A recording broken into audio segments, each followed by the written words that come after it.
Hi YouTube family, बघा आमचं घर कसं वाटतंय हे बघा.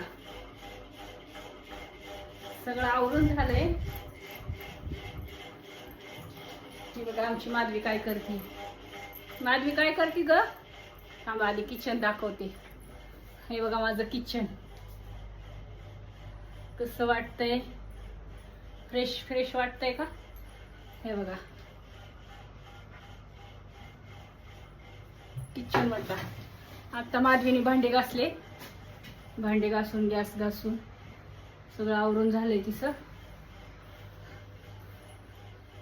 हे आमचा टेबल, ह्याच्यावर फक्त कप बशा आणि मिठाईचे बॉक्स आहेत आता दिवाळी मधले फक्त. चला माधवीकडे जाऊ. माधवी काय करते ग? हे बघा बघा केस मोकळे सोडून. काय चालू आहे तुझं? कपड्याच्या घड्या करते. सगळं झालंय आवरून, फक्त कपड्याच्या घड्याच राहिल्या. कपड्याच्या घड्याच राहिल्या होत्या म्हणून डोकं विचारायत बसले होते, लक्षात आलं कपड्याच्या घड्या करायचं. म्हणजे कपड्याच्या घड्या करावं मग डोकं विचारावं. करा मग. खुर्ची भरली या कपड्यानी. आता घड्या होणार.